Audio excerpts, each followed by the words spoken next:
Hi guys, welcome to part 2 of our basic cinematography lecture. For today, we're going to talk about camera placements and shots. First, let's talk about camera placement. First, let's talk about angle or the positioning of the camera in relation to the subject or subjects. Now we have low angle shots, camera placed below the subjects, and we have high angle shots, camera placed above the subjects, and you have straight on or eye level shots. Low angle shots exaggerate size, especially if the subject is close to the camera. Now, low angle shots can show authority or menace if done using close up, and the shots become unflattering. Now, for long or full shots at low angle, the subject can confer authority or royalty or dignity.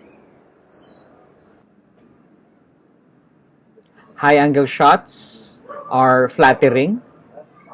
It also humanizes because it diminishes size and scale. Okay?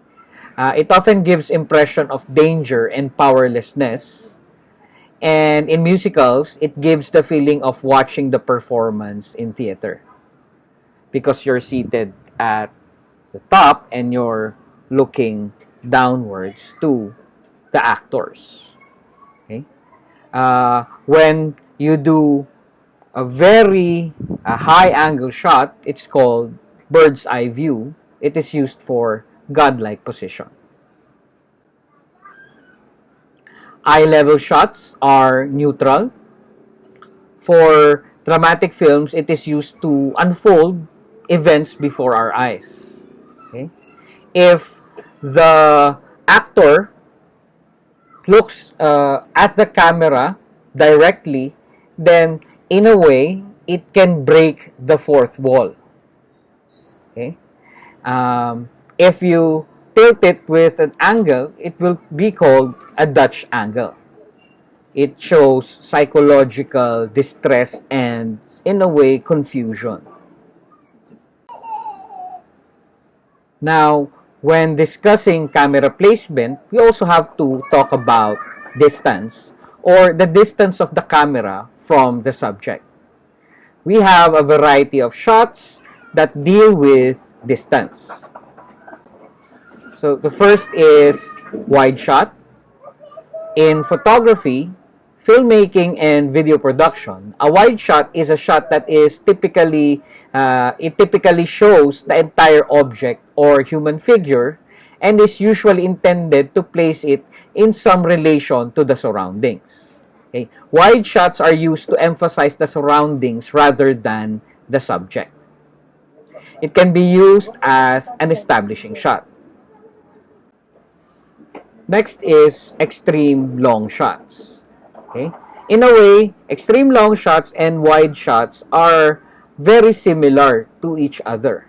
Now, in this case, the difference will be for wide shots, okay, the subject is the secondary element in the shot. For the extreme long shot, even though it is long, okay, you still have to focus on the subject in that wide space. Okay? Now, human figures are barely visible, but in a way, you can see it, and that is the reason why your eye actually pulls toward that moving human figure. Little details are not given primary importance because you are showing also the space relative to the human figure or the subject. Okay? Its function is to give the general information about the subject, not the specific details. Okay? So, for wide shot, it is the setting or it is the location that is important. In the extreme long shot, it's still the subject that is important relative to the space that he or she is placed in. Now you have the long shot. The camera is closer but far enough that the whole bodies are shown. Okay? This can also establish location. Okay? Sometimes it is used in fight sequences and it's focused on the character or the character's body, so to speak. Now, if you move in closer and you get the entire shot, now it is called the full shot. Now we have the medium shot. You have the medium long shot, the characters cut below the waist. The medium shot situates the character in an environment in relation to the other characters. So you can see the gestures and expression. Okay, the distance between the two characters. Okay, medium shots can also be used for two shots or to have two subjects within one frame, like the image in front of you. Now you have the medium close-up, brings us closer to the subject to see his or her facial expression. Okay? Then you zoom in closer or you move in closer, then you go to the close-up. Okay? Close-ups can be disorienting, but it often elevates intimacy.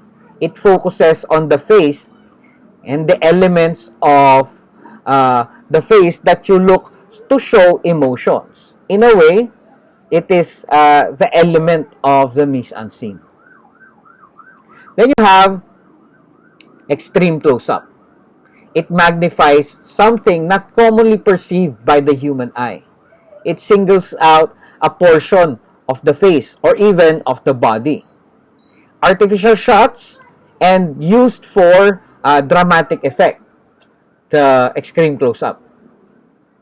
You have to have extra care when you plan or when you execute extreme close-ups because, of course, it can be very disrupting if used in a very abrupt manner. Now let's talk about camera movement. A camera movement is a giver of information. Okay? Now objects become sharper or more vivid when you move the camera. Okay? It is an instrument for revelation in films. Okay?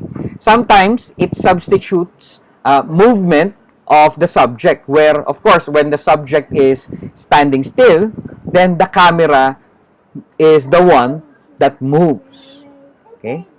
So, you can do reframing and following the subject when you use camera movement. Camera movement can also point out overlooked clues, a sign that says something about the character's action, an unnoticed figure. Okay? It also forms expectations that fulfills them and creates its own motif. Now, for example, when, let's say, you are framing the subject, okay, and you want the audience to notice something that is behind the subject, okay, so you can often do movement and focus on your intended object in relation to its connection with the subject.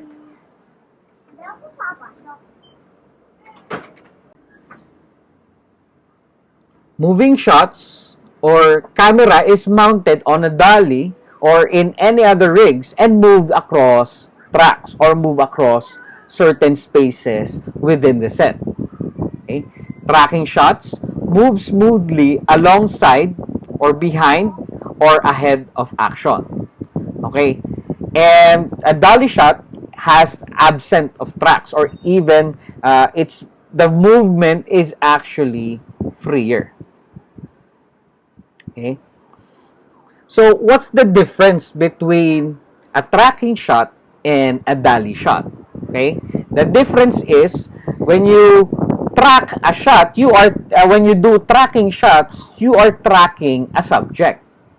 The subject is moving and the camera is moving in relation with the subject. It can be in front of the subject, it can be on the side, or it can be behind. Okay, the key thing is the subject must be moving and the camera must be moving with the subject. A dolly shot, the subject can have little movement or is still, and the camera is moving relative to the subject. Okay? Now, a steadicam shot is image steadiness of a tracking or dolly shot. Okay? So, during or in the middle of a dolly shot, it stops. Okay? Then it's called a steadicam shot. Okay?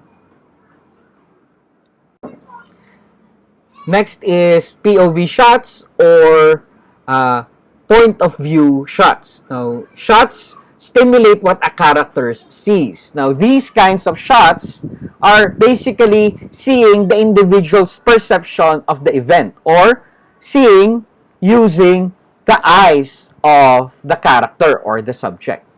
Okay? In a way, it is participatory. You become the subject or you see what the subject sees. Okay? Next is handheld camera. Now, often handheld cameras are used in cinema verite.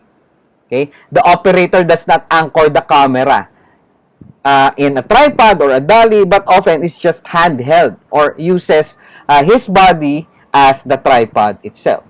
Okay? It is said that it is used for amateur production, or if it's used for professionals, one of the directors that I know that is fond of using handheld camera shots is Brillante Mendoza. Okay? Because he wants to disorient the objects and he actually wants to make the subject a bit dizzy. Okay? This is also perfect for fight scenes.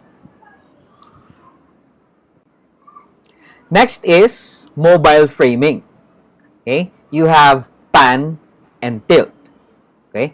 I have a camera here to show you. So, a camera is put on a tripod and stays in place. Okay? A pan is a lateral movement of the camera. Okay? So, you have pan left and pan right. So, you have pan left and pan right. Okay? So, there is a tripod or there is a center, and then you move it laterally to the left or to the right. So, that's panning. A tilt is less dramatic or less natural movement. Okay? So, the tilt is vertical. So, when you say tilt, you tilt up or you tilt down. Okay? Now, a crane shot, of course, is a camera that is placed on a crane and that moves or shoots directly as the crane moves. Okay? Of course, having cranes are very expensive. So, for low-budget productions, they just use drone shots to replace crane shots. Now, let's talk about lenses. Okay? First, you have a wide-angle lens. Lenses that have short focal length. Okay? It gives a wide-angle view of the subject in the frame. So, again, it has a wider size in terms of how the image is collected.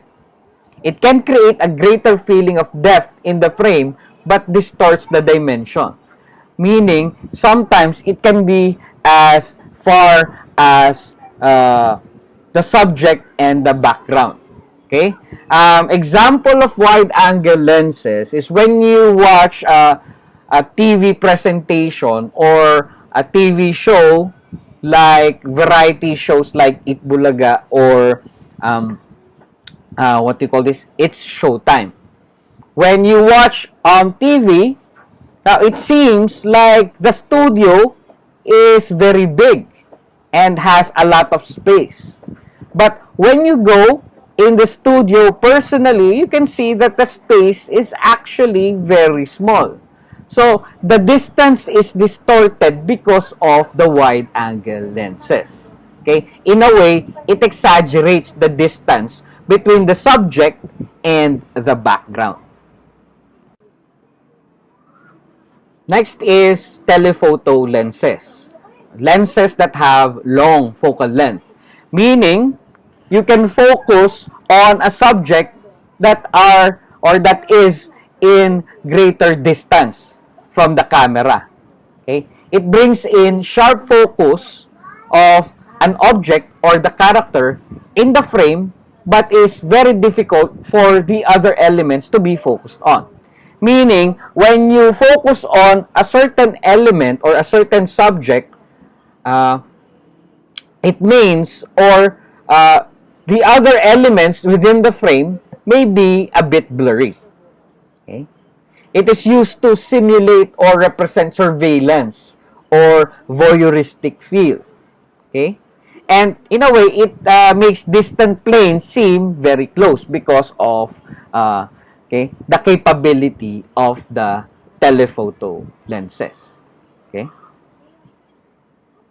Next is zoom lenses or lenses that have variable focal length, like the one that I'm holding right now. Okay?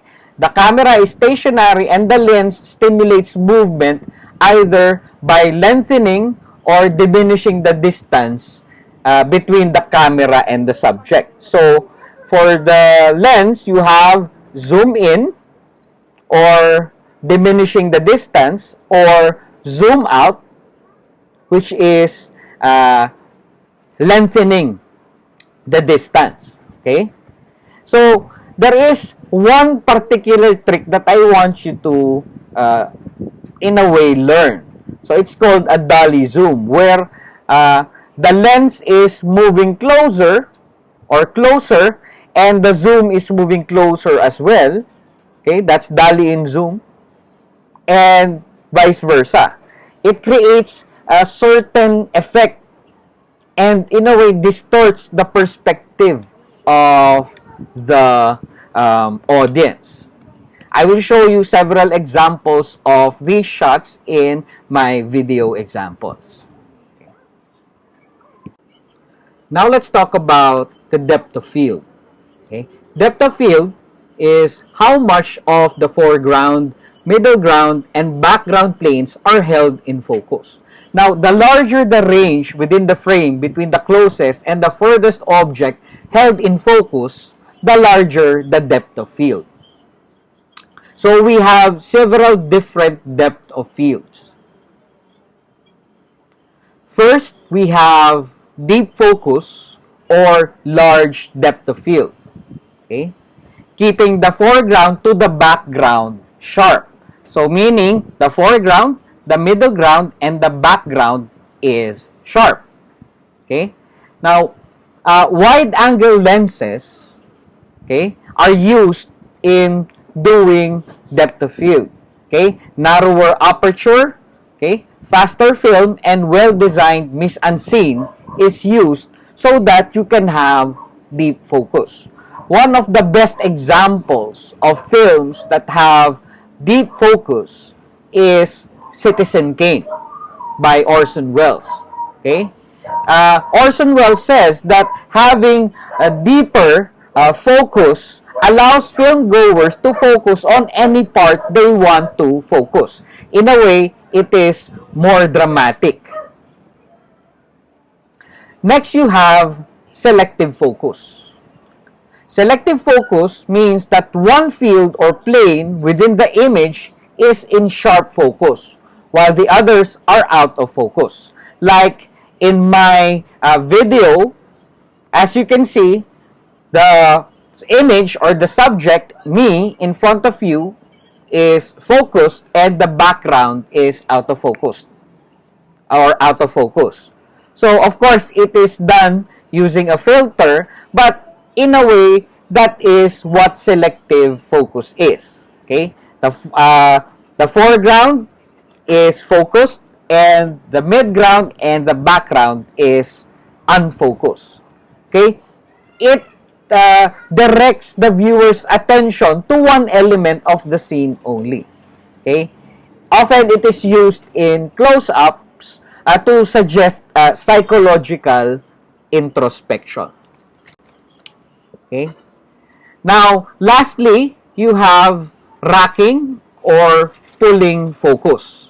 Now, it shifts from sharp focus from one plane to another without a cut. Okay? In a way, if you have two subjects, okay? So, first, let's say for example, the focus is in subject number 1, okay? And then during the scene without cuts, okay? The first subject becomes unfocused and the focus now is passed through the second subject. Okay? It is used to show contrast or also to tell a micro story within a very actual or within the actual narrative. Okay? Now, these movements, types of shots, angles are used depending on how you communicate visually to the audience. Okay? So, that ends my short lecture on the second part of basic cinematography. Again, I will show you supplementary videos for examples of shots, movements, transitions, etc. On the documents below.